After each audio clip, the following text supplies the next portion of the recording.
What is going on, everybody? It is Luke again, going to bring you another Amazon related video as per usual today. And yes, I have talked about online arbitrage tools, not online arbitrage deals before, that's it. But actually what I'm going to do is I'm going to go over it and show you the deals itself, not just the front page. Now the reason I'm going to do this and go over this is because, as already discussed in one of my other videos, I'm basically going to be cutting after Q4 in January. Obviously, it goes from ridiculously high in sales, like, you know, everything's flying off the shelves. Your sales are just going out, like, just up probably beyond what you would imagined. Like, you just didn't think it would be possible. Everyone talked about it being amazing, and then you're like, oh my god, it actually does exist. You know, that fairy dust. But as soon as January comes, obviously, depending on what you are selling, some sellers might do well, but it will just disappear pretty much. It does depend on what you sell. So if you've got a better product mix, it's like, not, you know, you're diverse in your categories. That is what you want to be, is diverse in your categories. But obviously what people do is you hedge your bets on toys in Q4, so you actually sell nearly 100% toys, or maybe 90 or 85. So it's very difficult at any part in that month to stop focusing on toys, because you know that's flying off the shelf. So it's very difficult to diversify through December for January, because you want to spend all your money sourcing your toys. But then January comes, the more you are in just toys, you are going to have a far worse impact in sales. So the lower your toy overall in your, say, inventory, or you know, you can see by your average. There used to be a setting on Amazon, but it's disappeared. You can see the percentages, but you will know in your inventory, if most of it's toys, then you're going to have to expect a crap January. It's basically the answer. Unless you are really, really fast, I would say in the last week of December, ready for the first week of January, switching that into non-toy categories. But it's not as easy as that, obviously, because you need to find the deals. You need to have not just a couple of deals, but you need to have a good flow of deals for the month. So in my eyes, from already knowing what happened last year for me, where I went from, I don't know, some 40 grand maybe in December, whatever it was, to like 4, literally, that is because I just sold toys. January comes, no one wants toys. Well, okay, you're going to get the odd sale here and there, but I mean, numbers wise, it's not going to do anything. So now I know I'm preparing for Q4 in 2 ways. One, I'm diversifying January, so that for January, so it's not just toys that I have to sell. Basically, I want to have 0 toys to sell. I want to sell all my toys before the end of the month in December, or have for the odd. You know, I don't mind having 1 or 2 of like some products, basically. So one or two of some products are fine, but it's when you have 3, 4, 5, 6, 7 still in stock, or still in, you know, that you haven't sold over Q4, that you start getting issues, because you just end up just holding on to that capital, not selling it. Basically, that is capital tied up in that stock. It's not going to sell, or it takes a while to sell. So you want it purged. You want the whole. I mean, for me, I'm purging my whole account for the end of the year.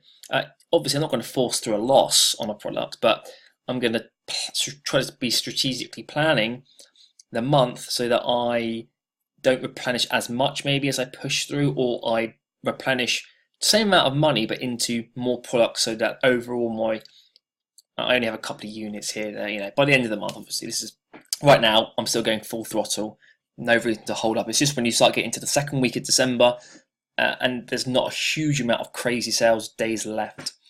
And I'm not just going to be diversifying like that, I'm also going to be reducing down my expenses. So I have obviously like FBA Wizard at the moment. I have online arbitrage. Why do I keep saying that? Online arbitrage deals. I have so I have like the gold one, which is like, you get 2 lots of deals, or whatever you want to call it. I have other things as well. And what I'm going to do is I'm going to show you each of my expenses, like the repricer I use, and what I pay at the moment for the repricer, and all these things. And I'm going to show you in another video, after I've shown you each of my expenses, or each thing that I have attributed to my expenses, I'm then going to show you what I'm going to strip away and keep. So I'm going to go even down to like boxes, for example. Now, obviously, I'm not going to not buy boxes, because you've got to send things in, but you could try to work with the boxes you've had over Q4, because if you think about it, would have had a lot of boxes over Q4. This is if you're prepping from home, of course. If you're not, you're not. And you could just reduce down your expenses on box size, but you are saving yourself buying a sort of pallet of boxes or whatever, and then taking the loss against small boxes. But and I'm going to go through each of the sort of softwares and all that I pay for over Q4, and then I'm going to show you what I'm going to reduce down so you're able to see, because you might want to do similar to what I'm doing because of what I say, or you might want to see what I'm using and be like, you know what, I would keep that, but maybe get rid of something else. But until you see how I use it and what I use it for and why I have it, you won't really know. So I'm going to go over why I use these over Q4 and then say what I might do over Q1. I haven't fully decided what I'm actually going to reduce down.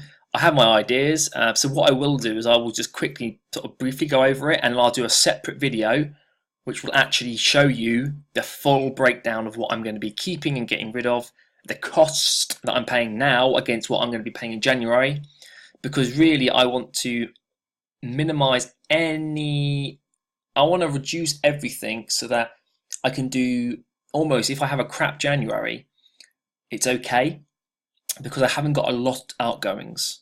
The problem is when you keep the amount of outgoings you have for Q4 in January, because you just feel comfortable with that level, because it's December. You think, yeah, that's fine. I don't mind paying an extra couple of £100 because I'm doing 20 grand more sales. So you sort of follow it through in the next month, and actually, really, you probably don't need it. And it's all money at the end of the day. And I've learned from my mistakes from last year. And obviously, yes, there might be some people that do. I've seen in the group some people doing reasonably decent in January, and I might do now that I'm adopting a new tactic. But last year I had awful, and I'm only going to go off last year where I had tons of toys, quite high expenses like I have this year, because I want to be able to find all the products when they come. I don't want to have money laying around for more than a day, so that's quite a fine window to find products. So I wanted to have more softwares available, more systems and all that sort of thing, so that I can find more products. But obviously that costs more money, so I'm going to go over each thing in an individual video, so just one video at a time.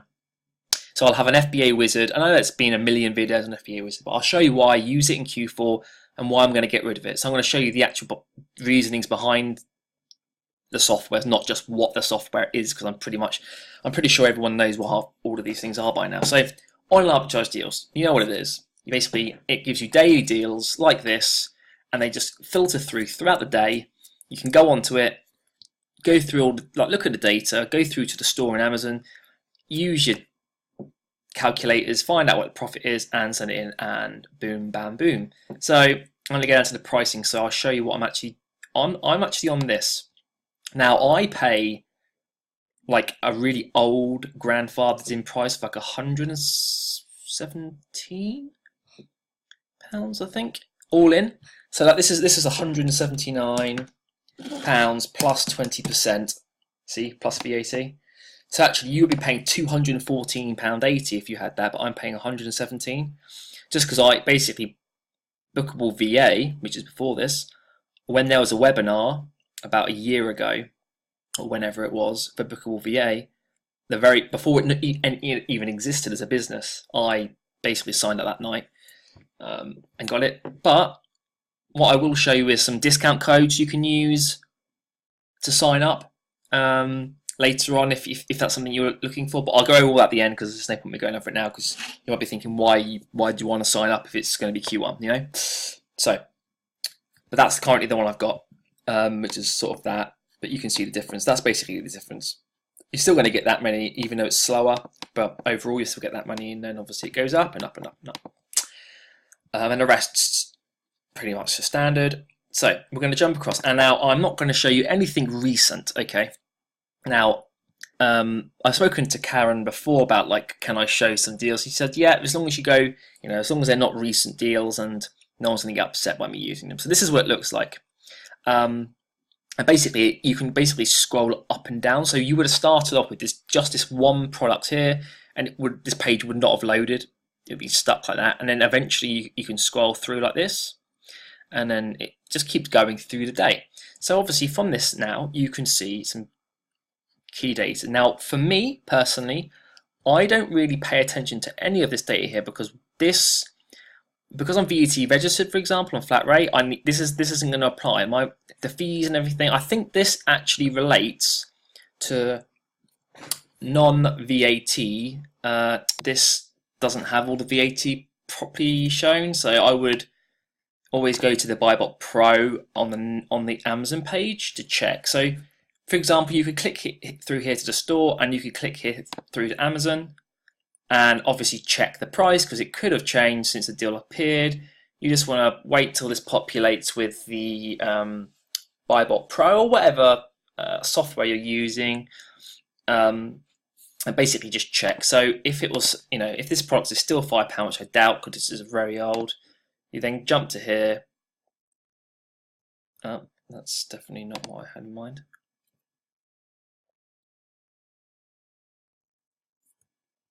We get there. Don't know why I jumped over. Type in the £5 here. It's basically selling for well, that's not actually that's a non-FBA seller, but that's okay. We're just still going to put the 5 here. Obviously analyze, and then I would check this way. Okay, so make sure all your settings on this are checked correctly, so set correctly, and then jump on here, and then I would take this into account rather than using the information here. So what I do is I actually the areas that I look at as keeper quickly. Roughly, I then look down here at this part, because if there's only one FBA seller, I would never sell it. If there's just one FBA seller, if there are like 5 MFs, merchant fulfilled, and no FBA sellers, I will not sell it. Because if there's a deal, like a good deal out there, it's probably not going to have that low of competition compared to the amount of people that are doing online arbitrage in the whole of the UK, let alone anywhere else that they're doing it from. It just seems a bit odd, and like you don't need to buy every deal. Like you just don't need it. Like, yeah, you could do more money in that, but you're potentially putting your account at risk, because there's many items that I've not bought, others have, and then I've seen in the groups there's issues with this, issues with that. I go on the item, and it's obvious. It's like there's one seller, there's two. It's very, very obvious things that people should notice in like not even a second.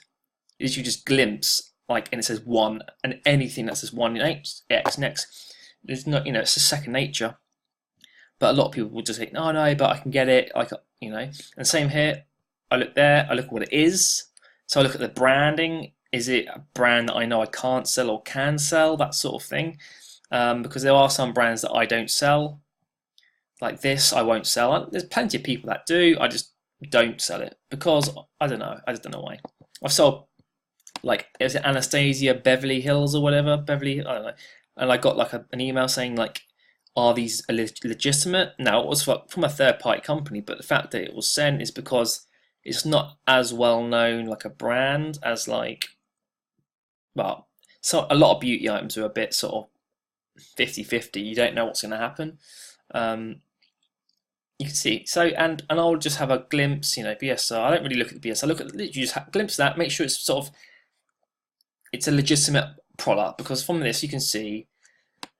There's 12 of FBA says that looks about right, that looks about right. But when there's 0 or 1, I think, well, why is that so low? Has there been problems in the past? And you can tell on listings. You go down here now, here. Well, that's about right. But if you see that it's like this, and there's really good sales like this,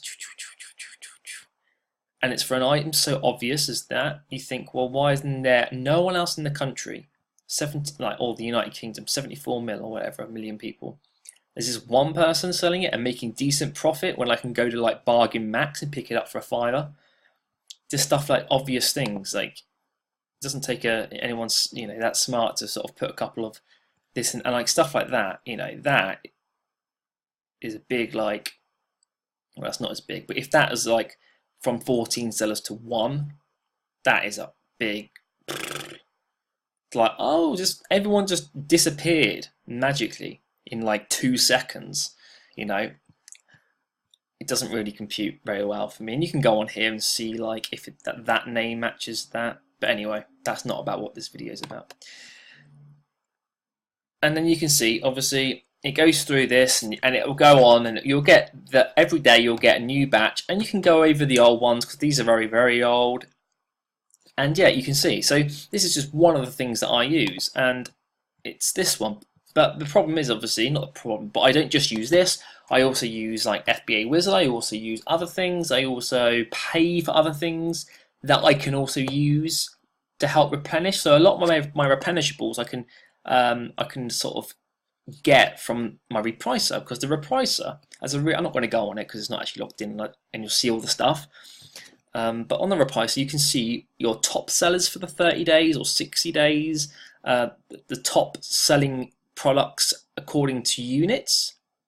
You know, top selling this, top selling that. You can see, yes, you can see a lot of details. And I can then use that information to go back and replenish. Now, obviously, I wouldn't get that information if I didn't have the repricer. So I, in theory, have to pay for that as well. So, like, even though it's not direct sourcing software, it's still something I'm paying for. Now, I've been thinking about it, and with this as well, you get is it on here? You can't see it at the top. It's basically suspension safeguard enabled. You get suspension protection. So if something happens, you get an email, you get a notification, policy warning, or something like that. You can email them, suspension safeguards, or Karen, or whoever is on the other end, and they'll basically advise you of how to proceed, which is nice because you don't get many chances with them. If you reply back to Amazon and say, "Oh, I don't know what you're on, can you give me more details?" That counts as your appeal or one of your appeals, even though you're just asking a question. So, because a lot of it's automated, so it doesn't really, because they're so big, they're not personal. They just do a lot of automations, and sometimes 2 automations and you're basically suspended forever. But actually, all you're doing is asking a question. So that's a good addition. That's about 25 quid, £25, £30. But it's built in to this, so in my mind, I would always have that. So for me, I'm going to keep the safeguard suspension no matter what. So because it's sort of the value of it for the price outweighs the price, yeah. So what I'm actually probably going to do in January is just downgrade my package to the silver. So I'm still getting some deals, but I'm basically cutting my expenses in half, almost half. Okay, not exactly.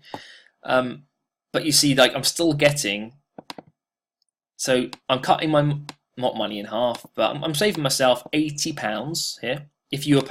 So I have obviously those discount codes, so you wouldn't actually be paying this. I'll go over the discount codes later, so that you can actually see what you'd be paying and a difference. You can just work out yourself. But you're getting 11 to 13 here. So basically, if you were saying you're getting 13 deals, now you're only getting 3 more than the 10. Or yeah, you can't get what I'm trying to say. But you'll be gaining £80 back in your pocket. So for me, for Q1 definitely, I'd rather have more money and less deals, because stuff isn't going to be selling as fast in that. So the deals don't always matter. It's hard to explain really until you go through your first Q1, and you might find you have a good one. But for me, I'm going to probably downgrade my package to silver, but not get rid of it completely, because you get the added value of having a safeguard suspension for free. So yes, you are paying your £99 or whatever. I think you end up paying £79 plus VAT with the discount code that I can give. But you're getting included in that safeguard suspension, which is about £30 anyway. So really the difference, for the sake of these many deals, is only like 60 quid a month for them many deals a day. So I'm at least going to be keeping that, and I probably, just for a couple of months, is probably downgrade. Probably the first quarter. So Q1 for me is like you don't want to lose money. You don't want to be losing any money, or losing your profits from Q4. You know, literally just moving your profits from Q4 and just subsidizing Q1, because then there's no gain there. Yeah. And that's basically the understanding, or so that you can understand, behind this. So that's what I'm going to be doing. I'm going to be downgrading it. So I've still got a safeguard suspension, and I still get leads, but I'm saving myself £80. And if I can downgrade on a lot of my things, I might be able to cut my expenses in half. but I'm still actually gaining benefit from all of them, just not as in much depth or detail, or some of them are to do with speed. So the repricer is to do with how quick it does your repricing. It basically updates it every 5 minutes on what I'm doing at the moment. So it will see if the buy box has changed and then update mine 10 minutes quicker. So instead of being 15 minutes, every 15 minutes it will update, it's every 5, so it's 10 minutes faster. But in Q4, obviously, if you think of all that, like sales are happening so fast that you want to keep up. So my repricer, I've got the most the expensive package you can get on BQ. For that reason, but I will be downgrading because of that, because it still give me the repricing, but because the sales aren't coming through as thick and fast, I'm not worried about my repricing not updating, because there might not be any purchases of that product in that 10-minute difference. But in Q4 there probably definitely is purchases, because things are going every 2 seconds, and that's the reasoning behind this little mini series. I'm going to guess it's not really a mini series, but I'm going to be going over every single expense and explaining the reasons behind them, why I have them for Q4, why I'm going to be changing them for Q1, and the reasons behind changing it. Anyway, I'm going to leave the video there because you sort of got the gist of what I was trying to explain and why I use them and why I don't. Now the discount codes, obviously I'll show you what they currently cost. So you do get the suspension safeguards. So I'm saying I think that's good value for money no matter what, because you're getting that. So if you were bought, I'll definitely have the suspension safeguard no matter what. If this system, if online arbitrage tools did not exist, I would still have that suspension safeguard. So really, you're not paying this much money. But actually, this is a discount code, so I'll show you. So here, I'll leave all this information in the description below, so you can just basically copy and paste it. So all you need to do is just go to the link here, and basically, if you want the £99 seat, this is this one. That's that one. That's that one. It's pretty straightforward. You can just use this discount code. Now, I think that's a space, but if the space does not work, just delete that space there when you type it in your coupon code. But basically, just copy that, go onto that link, copy that, and you'll actually get it for this price. And that includes the suspension safeguards as mentioned. Obviously, then you can use that if you want the better price one, which is this one with the 11 to 13, or if you want the 14 to 17. It's completely up to you. You can do it that way. And obviously, that then gets you, so realistically, you could be paying that with the suspension safeguards, still getting some deals, but you're actually not paying a huge amount difference between the suspension safeguards and the full price of this. It's not a huge substantial value. Obviously, when you're going up here, it's starting to add up along with your other expenses. So anyway, leave the video there. Hopefully you enjoyed it and you got a good understanding of my reasonings behind everything I'm doing. Yeah, so smash a thumbs up, subscribe, do the usual stuff, bell notification if you want to be notified every time I release a video, and I'll see you on the next video.